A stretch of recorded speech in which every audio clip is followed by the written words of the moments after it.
Well, good evening for those that are watching this or maybe watching later at later time. We're going to begin with the Everett City Council Budget and Finance Committee, September 4th, 2024. Just for future reference, we'll be having a series of 4 of these for the next, after today, next 3 Wednesdays at 5 o'clock. So welcome, everyone. I guess today we will begin with a presentation from City Finance Department. Sure. Good evening, Mayor and Council. Heidi Berlantes, Finance Director. Before I begin, I just want to introduce you to our Assistant Finance Director, Jamie Lee Graves. Jamie Lee transferred to the Budget and Finance Department from the Public Works Department, where she served as Budget Manager. You may recall that she also did council presentations last year on utility rates and system development fees. She's heavily involved in the 2025 budget development process, so you'll be seeing more of her going forward. Tonight, we'll present the year-to-date budget performance as of July 31st. We will then go over CIP and LEF 1 Police and Fire Pension Fund reserves. We will conclude with a summary of the general government budget deficit history as we kick off our 2025 budget development presentations. First, we will start with general government revenues. Our revenue forecast, or how much of the revenue budget is collected each month, is based on historical actuals. Overall, general government revenues are trending towards budget. The amended budget as of July is $90.3 million. Year-to-date, actual revenues are up by $155,217, totaling just over $90.4 million. Other taxes, miscellaneous revenues, sales tax, and fines and forfeits are contributing to the positive year-to-date performance. Diving a bit deeper into our larger revenue categories, sales tax receipts are up $183,856, or 0.8% year-to-date. As a reminder, sales tax receipts have a 2-month lag, so July receipts reflect May activity. The table lists our 6 largest sales tax categories, the percent each category makes up of total sales tax receipts based on year-to-date results, and the cumulative over or under budget status. In July, construction, accommodation and food services, wholesale trade, and manufacturing offset the underperformance in both retail and information. Automotive, food and beverage, and gas retail subsectors have been coming in above budget, while all other subsectors have been falling short. Excuse me, honey. Sure. What would you prefer, questions as they come or at the end of your presentation or any certain part? Maybe stop after each section. Sure, we could stop after each section, so we can pause for questions if you have one. Okay, on sales tax? Yeah, I think if council has questions too. Okay. Whatever works best for you. Okay, It's a fairly well- short, it's 20 slides, so it's a fairly short slide Okay, presentation. so I have a question about sales tax, I guess, and more of a comment. It seemed there over the years that there for a while, it seems like the forecasting was a little bit more conservative on sales tax, so we didn't know the effects of COVID. And that there was basically some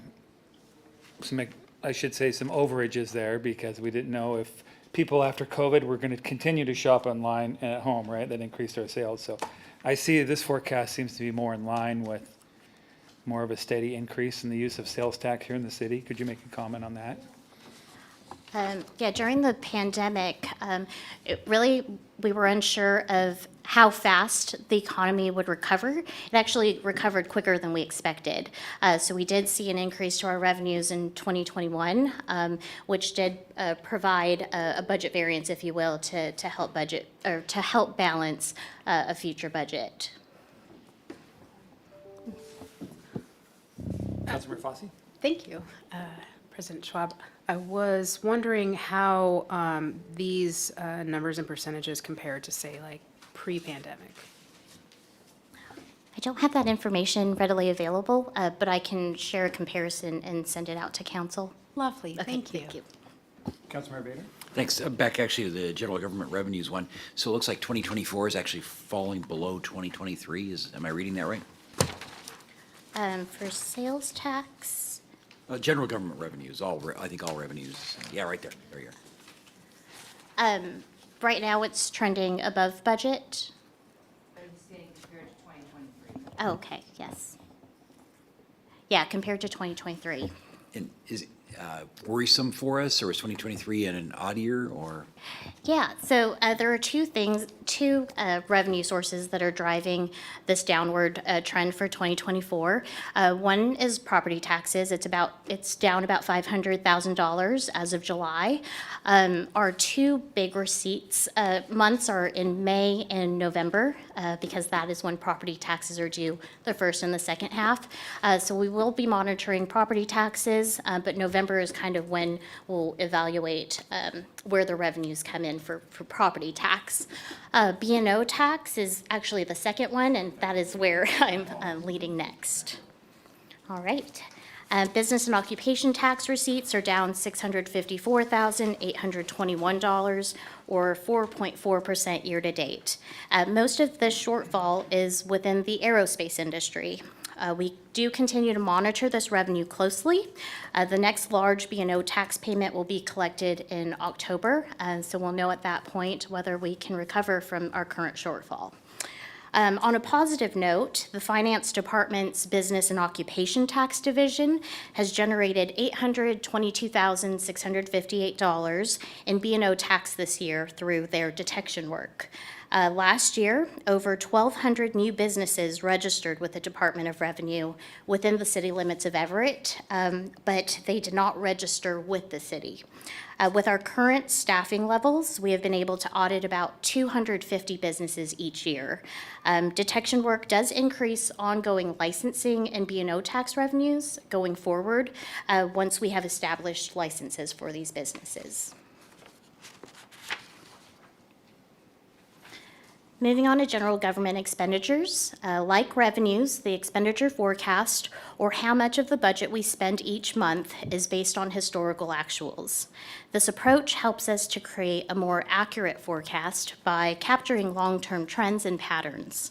However, it's important to note that each month can fluctuate due to the timing of certain expenditures, such as construction projects. Some expenditures may not occur every month or might be delayed, leading to differences when compared to the budget. These fluctuations are expected and accounted for in our overall financial planning.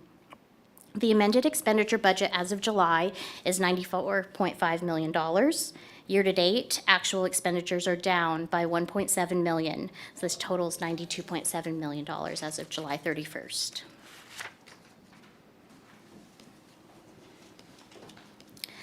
Next, we will go over the city's capital improvement program funds, or CIP 1 through 4.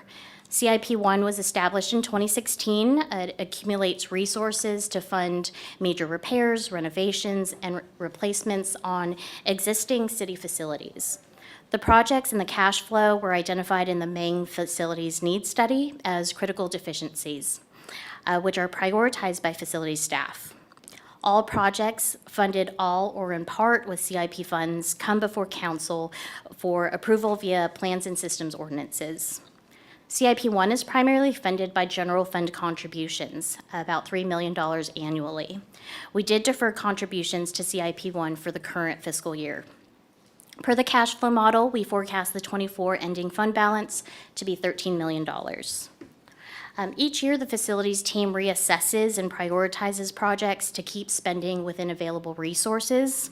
Major projects for the next few years include the Everett Municipal Building remodel, Parks Administration and Main Library renovations, HVAC and window replacement, as well as re-roofing for various general government facilities. CIP 2 is funded by the first 0.25% real estate excise tax revenues, or REIT, which can be used for capital expenditures that are identified in the city's comprehensive plan. Revenue varies each year because REIT is highly sensitive to economic cycles. Currently, CIP 2 is funding the debt service on the Angel of the Winds Arena. As shared with you last year, we plan to issue a bond in May 2025 that will cover the unfunded portion of the Edgewater and Merrill Ring Creek Bridge replacement, Eclipse Mill Park project, Lowell Riverfront Trail improvements, and the EMB remodel. Per the cash flow model, we forecast the 24 ending fund balance to be $14.5 million. CIP 3 is funded by the second quarter percent of REIT, which is the most restrictive of the REIT revenues. It can only be used to fund park, street, and water, storm, or sewer capital investments. REIT 2 is subject to the same volatility as REIT 1. Historically, REIT 2 has been used by the city for parks and streets projects. We rely on REIT to pay for new park construction, playground equipment replacements, and a variety of other park investments. On the street side, REIT 2 funds a portion of the annual street overlay program. Per the cash flow model, we forecast the 24 ending balance to be approximately $6.8 million. And lastly, we have CIP 4, which accumulates resources for our major renovations, expansions, and new facilities. CIP 4 is funded by lease revenues, and per the cash flow model, we expect the 24 ending fund balance to be approximately $1.1 million. The only pending project in CIP 4 at this time is the later phase Eclipse Mill Park project and the Riverfront Trail improvement. Question, Councilmember Fosse. Two of them.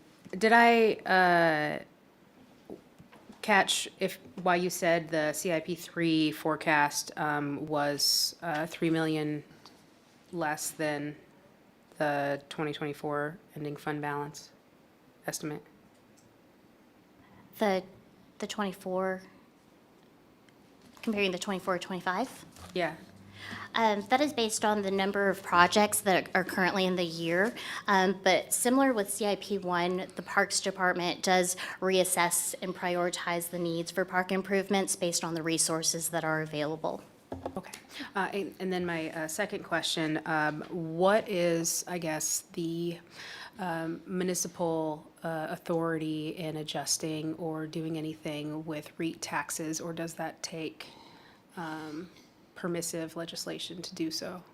Yeah, right now it's really late in RCW of what REIT can be used for.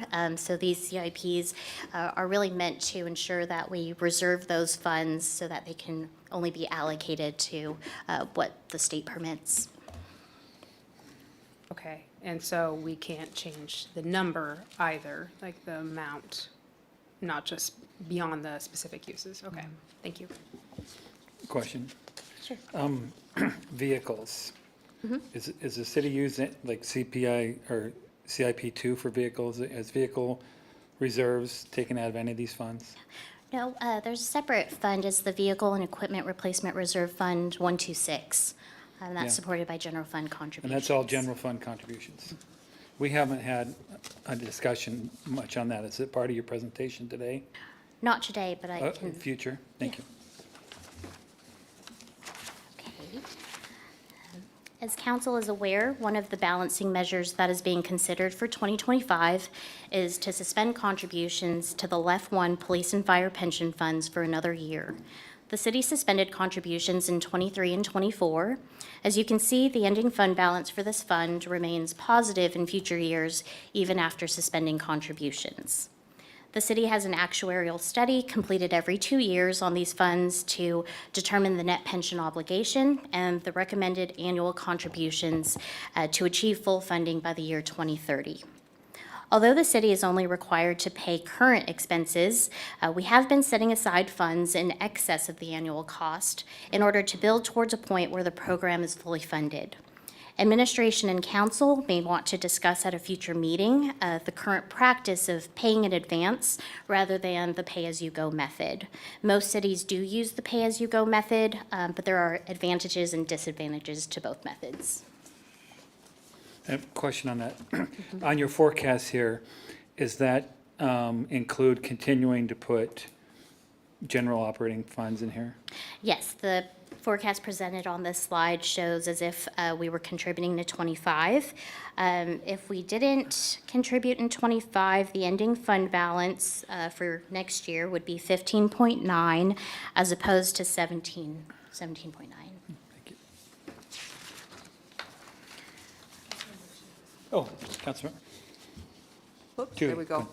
Yeah, can you tell, what what is our pay to go as we go? Like, what do you forecast for, or what was last year, I guess? If we did the pay-as-you-go, so it would essentially ensure that we have enough in the fund to pay for our annual cost. So for the police pension fund, that is $1.8 million annually, and for the fire pension fund, it's about $2.5 million. It does grow slightly each year. And that's about what we pay out every year? Mm-hmm. Okay, great. Thank you. Just to clarify, that's what we would pay out if we were utilizing the pay-as-you-go method, where we're utilizing the pay in advance method at this time. Gotcha. Is that correct? Yes, that's true. Question on that. But we're using revenue from the investments. Correct. And so that's pretty significant now with these numbers. Yes, essentially the last actuarial valuation had it so we would contribute general fund money in order to fully fund both pension funds by 2030. And that's what these reflect here. And so was our general revenue in that fund? Not general revenue, what is the revenue from that fund annually? I don't have it in here, but the annual revenue would be roughly $2 million for each fund. So by having this account, we're saving $2 million a year essentially. Investment earnings? The annual general fund contribution, but I can give you the investment earnings. The I don't investment have that returns handy. on it, I mean, that's money that's not coming out of the general fund. No. And that's we're very just being restricted by the held. RCWs on what a city can save. You know, the state is set up to where we cannot, we're not a savings account type organization, except for this avenue here. So. Yes, these are fiduciary activities, so we're really holding these funds on behalf of others. So any investment earnings that are earned in these funds stay within those funds. Which is less money taken out of the general fund. The actuarial valuation does also estimate investment earnings. But I'm saying if we didn't have those investment earnings, we would just be, we'd have to come up with that money somewhere. Correct, Yeah, yes. thank you.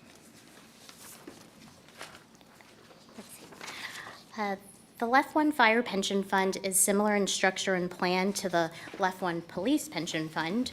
But in addition to general fund contributions and Medicare D reimbursements, the Fire Pension Fund also receives an annual state distribution from taxes on fire insurance premiums.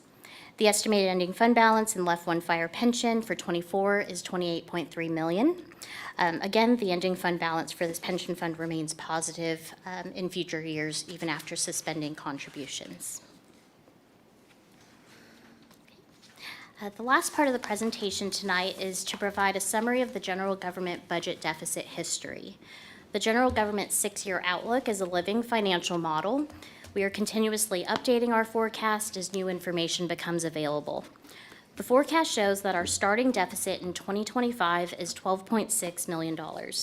This is the starting deficit after accounting for a $7 million budget variance and the required ending fund balance, which is equal to 20% of our total revenues. Without the budget variance, our starting deficit in '25 would be $19.6 million. Looking into the out years, after already accounting for an estimated $7 million annual budget variance, deficits are projected to grow from $16.8 million in '26 to $35.4 million in 2030. The annual adopted budgets incorporate a budget variance. Budget variances represent the net of revenues over or under budget plus under expenditures as of the end of the year. Historically, budget variances have been used to help balance upcoming budgets, meet our long-term commitments, and contribute to our capital reserves. After the close of any given year, we calculate the budget variance that will be available to balance the future budget. It's important to note that there is no certainty regarding a budget variance amount until the fiscal year is closed, revenues and expenditures have been actualized, and the state audit is complete. And this occurs several months after year end, which is normally in June. Question, Councilmember Fosse. I don't need you to explain now, but would you be able to kind of give me an idea, either in a later meeting or email, about what our budget variances have been for past 6 years? And then where those kind of vaguely came from, revenue overtures or underspent for staffing, all of those, kind of how that's broken out? Absolutely. That would be helpful, thank you. Councilmember Tui. Yeah, if we could go back to the chart that you had, the previous slide, there we go, okay. So since we have to balance our budget for 2025, so say we figure out the 12.6 million we balance, that would, I assume that would then change the future years by that 12.6%, and then, I don't know what the equation would be Yeah. moving forward, is that correct? And yeah, it also depends on the balancing measures that are in place. If it's a one-time or if it's long-term, then it would affect the future years. Okay, great, thank you. I think it might be important to note that the deficit numbers listed on the slide are today's projections. And so contract negotiations with our unions, all of those things could influence the future year deficit projection. So this number does move for multiple reasons, but this is where we are today.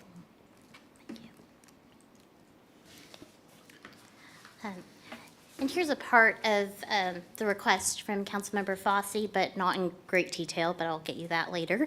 As an example, the 22 budget variance helped to address the budget gap in 2024. Similarly, the 2023 budget variance will then help to address the budget gap for 25.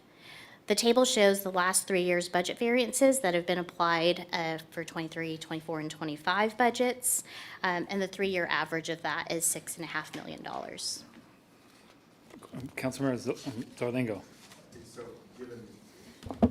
given what we've heard then about current receipts and current expenses and that sort of stuff, it looks like it wouldn't be crazy to think that year-end budget variance has been climbing and may have peaked and now may be going down somewhat.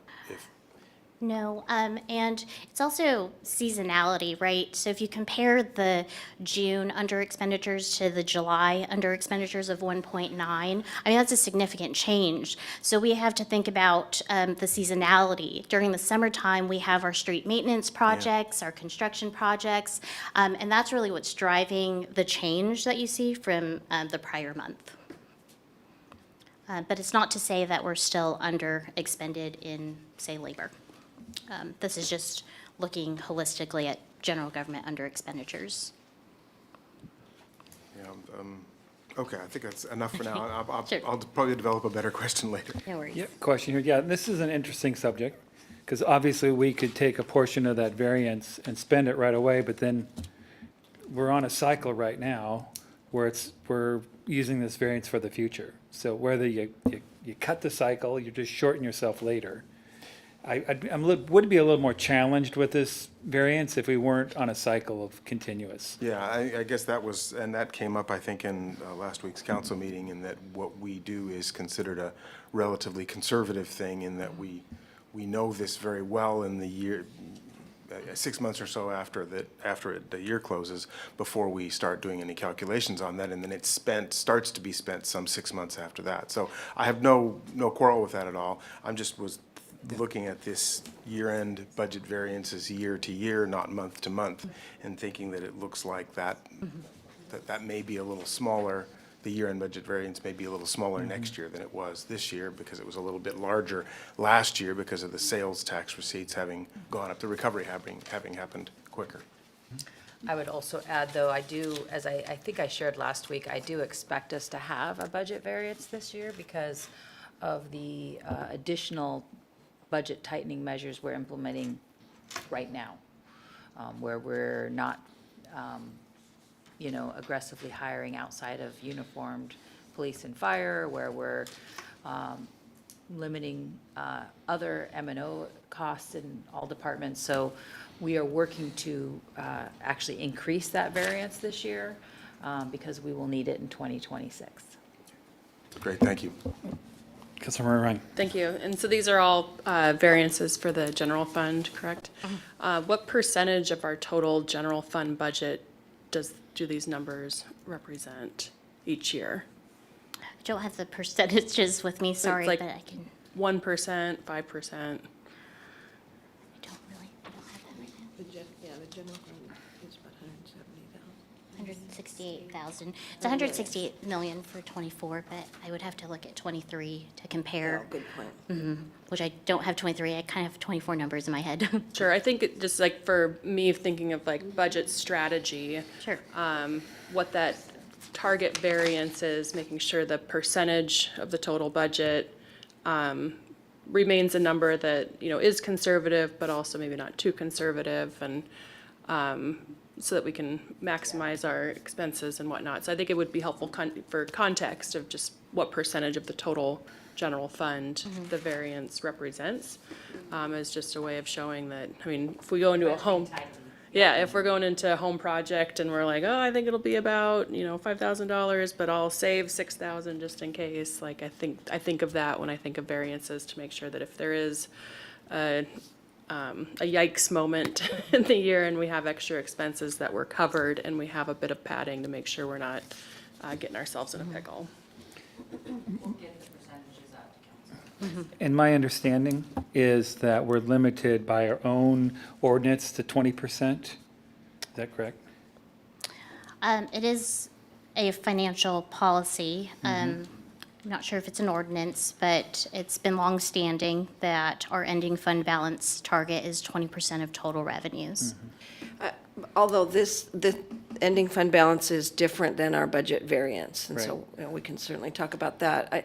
I think the projections, the $7 million budget variance projections that you see in future years comes from analysis, deep analysis our finance team does, and then certainly is conservative about that number, but I think there's a lot of time that goes into analyzing our budget before our finance team can recommend a budget variance to us. So I have a question, more of an accounting question. Does the variance go into one fund? Or is it shown carry over in the different funds? It's rolled into beginning fund balance. Okay. So if you look at the 6-year outlook and in the budget book, it'll be accounted for in beginning fund balance, because that's really what essentially it is, right? It's a carry forward Yeah. from a prior year, and it's really offering a starting point for an upcoming budget. Oh, Oh, yeah, just back of the envelope math, it's in the order of 4% or so. So I guess to your question, it's not tiny like a percent or less. It's not 10 or 15%. It's in that kind of significant and not terribly large, is the way I'd characterize it. thank you. Okay. All right. There have been recent questions about budget variances as well. Budget vacancies. We're going to get a different phrase for that one. I'd like to briefly share details on how vacant positions are already incorporated into the budget through what is known as the vacancy offset. Labor represents 76% of the general government operating budget. It is the city's practice to fully budget for all approved positions in departmental budgets. Knowing that vacancies will occur throughout the year, we include an offset in non-departmental Fund 009 to account for the vacancy savings. For 2024, we budgeted $5.3 million. There are many factors that drive the average number of vacant positions. The number of vacancies included in the offset represents a conservative estimate that is based on the best information that we have at the time the budget is being developed. Mid-year, through a budget amendment, department budgets are reduced where the savings are realized. The budget amendment number 2 briefing next week will provide you with the details of how we'll be distributing the vacancy offset for 2024.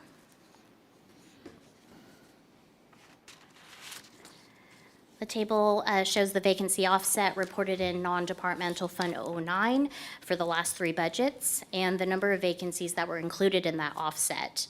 The 3-year average here is $5 million. Oh, yeah. Councilmember Fosse? An email is fine. I'd be interested to know what departments these are broken out into, and then what that looks like 7 years ago or something. Okay. Yeah, we did look up that number, kind of anticipating, it's just not here on the sheets yet, because I didn't want to make all those changes, but we looked back, and in 2017, we anticipated 20 vacancies, and now we're estimating about 40. The majority do come from police, and that is the trend across the state of Washington and other parts of the country as well, that police departments are just carrying more vacancies than we would like. Yep, not exactly a voluntary move. Yeah. Thank you. Councilmember Tui? Yeah, just one quick clarification. So the vacancy offset is different than the budget variance. For some reason, I was thinking that vacancies were part of a budget variance, but they're not. They can be if they're above and beyond, like, so right now we are I see. estimating 40, but if we have 50 vacancies average for the year, then those extra 10 would be part of that variance. Got it, okay, all right. I knew there was some of, Yeah, if you could clarify a little bit, then what do we do with the dollars from the vacancies then? Because I too thought it was going to be part of the variance. So the vacancy offset is reported as a negative expenditure. And it's a non-departmental Fund 009 because we don't know at the time we're developing the budget of where the vacancies are going to occur. So we don't put that vacancy savings in any departments because at that time we're not certain. So in budget amendment number 2, we're essentially correcting that negative balance in non-departmental 009. So negative 5.3 will then we'll add 5.3 and it'll zero out. But in order to offset that, we're reducing the labor budgets from departments where they've experienced the vacancies. Okay, and then where does that excess revenue go then? After we rebalance it, how does it get redistributed? Is that just in the amendment? Or, I assume those dollars went in the variance. You're saying you redistributed it within the amendment itself and administration proposes and puts it in other places?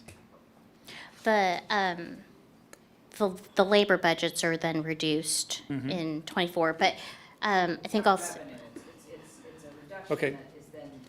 A reduced amount of expenditures, we don't spend on 20 police officers. So then the police department is cut by that much. And then where does those dollars go to that we originally budgeted for? that's why there's that negative expenditure in '09 that we're correcting through that budget amendment. It's recognizing the savings at the department level. So that negative is already in, there's no revenue to offset it? There's no revenue to offset it. So think of it, we have like negative $1 million in the budget. And that's how the budget is developed in 009, and that is for, we anticipate we're gonna have X number of vacancies, and so there's a negative number in our budget. But a negative number is not a real number, right? Because we know we have expenses and revenues. So when we experience those vacancies, then that money is taken, that negative is removed, and the different department budgets are reduced.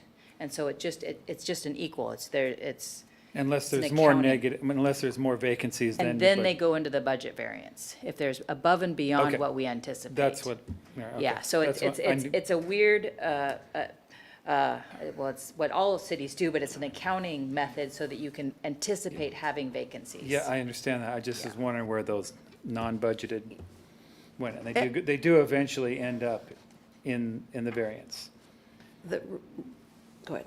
Oh, Only above and beyond. in excess of the vacancy offset, yes. Yeah, okay, that's all. The That's only all. other point I thought might be worth making is when we do the budget amendment and recognize the labor savings, it's only through the window of time that we have labor savings. So we're not reducing the FTE counts, for example, for the police department. They just hadn't filled them in this first window of time to budget amendment number 2. So there's not a reduction in FTEs available to the departments, more often police, to fill, to make sure we have, fill those vacancies if we can. Does that make sense? Yep, yep. Go ahead, Councilman Bader. Thanks. Maybe to understand it better, what would be the budget impact if we had filled all 40 of those vacancies beginning of the year? Well, that would cause mid-year disruptions, right? Then we wouldn't have been able to meet our target. But in the budget development process, we do look at a 3-year average and also 6 months actuals of the current year that we're in. But we also have to evaluate the balancing measures that we're also putting in place, and does that impact labor? And then would we need to adjust the vacancy offset? Really, we want this number to be attainable. We don't want to put something in the budget that we can't achieve. Sure, but for understanding the impact on this, or how it works. Yeah, if we actually filled a substantial number of those, we would end up actually being over budget rather than neutral or something like that. Correct. So, okay, thanks. We would have overspent by $5.2 million. Thank you. Right. As mentioned in previous presentations, the 1% limit is the primary cause of the city's structural deficit. This chart illustrates the impacts of inflation and the 1% limit on property taxes. The time span begins in 2001 when the 1% was enacted, and this extends out to 2023. The Consumer Price Index, or CPI, is the measure of inflation that is used to produce this chart.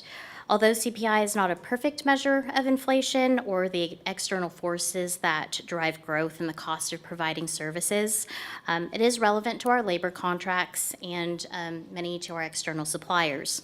Industry-specific areas that significantly exceed CPI would include construction cost for maintaining the city's infrastructure, healthcare, and the cost of technology. The blue columns in this chart start with $1 in 2001 as the base year. That $1 is then deflated over the years by the difference between CPI and the 1% growth limit, until by 2023, the value of that dollar in terms of what we can spend it on declines to only 57 cents. So that means for every dollar that we had in 2001 in property taxes, we can now only pay 50 cents of that in 2023. Question about which CPI do you use? The June to June CPI. You know, what, W or U? The Seattle. Seattle, Bell- Tacoma, yeah. Bremer, yeah, okay. Bellevue, yeah. Yes, I guess if I remember right, I mean, a lot of the things that the city is spending on are those construction costs and healthcare and technology. And if I remember our Public Works Director addressing those a time or two with the construction cost index, it sounds like those where the CPI might have been around 2.5%, those other things may be aggregated to around 3.5% or so. I'd have to look up the figures, but it sounds like relevant to this, the numbers we've really been experiencing have been significantly above the CPI, so that that deflation would be to less than the 57 cents we see there at the end.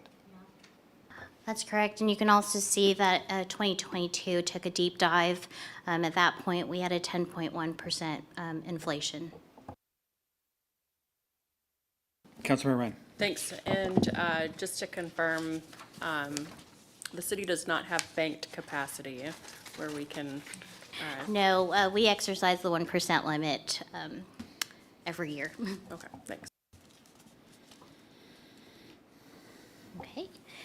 The information on this slide, which has been presented to council before, compares Everett's property taxes for general city, fire, EMS, and library services with other cities in Snohomish County that have populations greater than 20,000.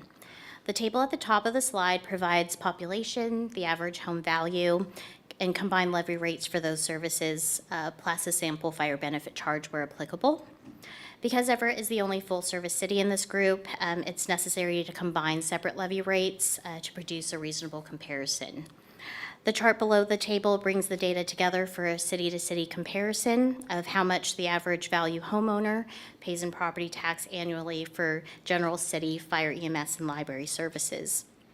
As you can see, there's a fair amount of variability among the cities. However, what's most notable on this chart is the amount paid by Everett property owners is the lowest of the group at $988 in 2024. Question on this one. So Sure. when we were speaking on Proposition 1, there was always a lot of conversation about the assessment and the rate. And so I have always been focused on the rate, because we can't control necessarily what a value of a house is. I know we use the average, right, as a benchmark, but I think it's really important to focus on this rate, because we have a large variety here in Everett of values of home. So I just want to make that point, that the rate is really I think, the thing to get keyed in on. Also, here on the fire benefit charge, did you happen to equivocate that into a rate? By chance, I see that's a dollar amount. So the ones that have a fire benefit charge, which is Linwood and Mill Creek, and Mountlake Mountlake Terrace, yeah. Terrace. Did you include the fire benefit charge in that rate? Yeah, this is not in the levy rate. That's just a separate fire benefit charge. Not what, sorry? Those are part of the regional fire authority. Yeah. So that is the fire benefit charge that is taxed on You didn't, those. you didn't include it into the rate itself? No. Okay. Because I'd be interested to see how that rates affect based on a larger valued home. I know that the equivalent is different, but I'm sure there's some numbers there. The lower costs of your home usually means a lower rate for the fire benefit charge. And then we still talked about apartments at some point down the road, and how, I know we did some calculations, but down the road, I'd certainly like to see what the effects would be on apartment buildings and larger structures as far as a rate. Sure. Yeah, thanks. Down the road. Okay. Not today, not this month. All right. The structural deficit is related to the services that the city pays for, but it's also tied to many outside pressures. Just like families face the impacts of inflation and increased cost, the city also has the same challenges. We are often faced with unfunded mandated services or ways of doing businesses that we have no revenue to support. That sometimes comes from state law changes, increased prices, and requirements from other local, state, and federal governments. As explained, our workforce is a huge part of our budget. Everett wants to be sure to recruit and retain the right candidates to serve the community. Often that means comparing our compensation cost to neighboring municipalities and market rates.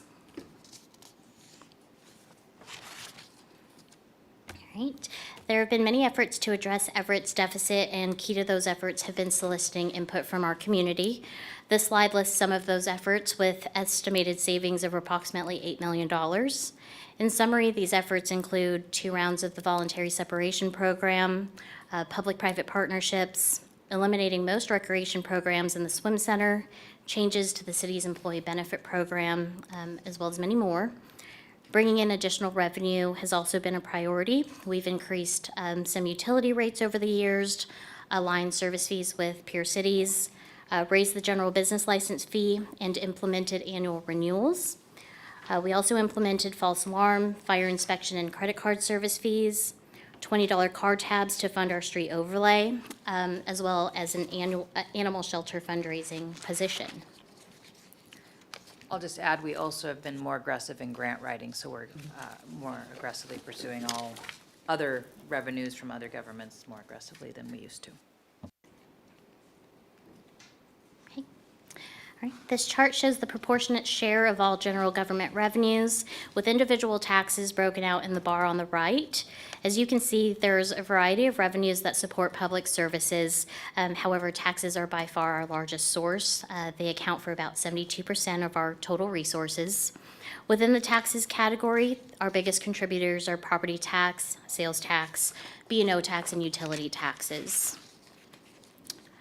Most of the city's tax rates are at the state statutory maximum. Increased capacity does remain within business and occupation tax, as well as gambling tax on card rooms.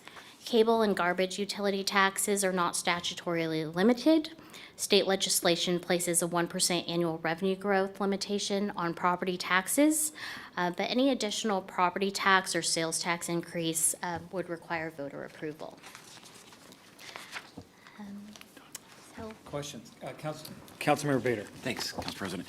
I think you might have shared this in the run-up to us deciding to put Prop 1 on the ballot, but I'd be interested, and maybe this is coming in future weeks, what is the, over the last 10 years, 7 years, whatever, what is the trend in revenues looking like for those other things, sales tax, B&O tax, utility tax? So I'd love to see that data and maybe remind us what the property tax was over the last 10 years or so. Thanks. Any other questions? Councilmember Fosse. And if you don't have any of these off the top of your head, that's fine. You can email me later. But I was wondering, in the last several years, some of those unfunded mandates, were there ones of significance that, put a strain on having additional staff, or the biggest kind of costs and things like that? For instance, I know when we had to do the PRA requests, and those continually increase, and we have to have staff in order to process those, and that is something that the public doesn't often see is a huge cost to municipalities. Are there other ones that you know off the top of your head that have had major impacts? We definitely have a history of those unfunded mandates, so I can provide that to you. But I also want to share what's on the horizon. So in 2025, we have to plan for changes in state law related to our indigent defense program. David, I'm hoping you can speak a little bit more on that. Very significant increases. The indigent defense standards, which govern how many cases the public defenders can handle, are, unless something changes, going to go up significantly, phased in over the next several years. Right now, they're allowed to handle up to 400 cases a year, which sounds like a lot, but most of those cases are a phone call and a plea deal, right? Our prosecutors handle 800 or 900 a year. By 2027, they will be allowed to handle only 150 cases a year. So we'll have to pay, we pay for the public defenders, right? It's a constitutional requirement for indigents, which are most of our defendants. And by 2027, we will have to be paying for 3 times as many, plus an additional investigator, an additional social worker, more office support. They'll need more space. They'll need more of the kind of support that offices need. So we're talking several $1 million beyond what we spend now. We spend about $1.4 million a year now on indigent defense, and it's going to be probably over $5 million within 3 years. Any other questions? Okay, well, thank you very much. Maybe you could just kind of do an outlay of what our plan is for the next 3 meetings. Next week will be with the council's consultant advisor, and could you kind of maybe what our plans for the next 3 meetings would be? I do not have the calendar in front of me unless Heidi does. I'm happy to look that up, and then during admin update at the council meeting following this meeting, I can review that to just make sure I'm accurate at what's on the horizon. Okay, thank you. Well, that will conclude our Budget and Finance Committee for September 4th, 2024.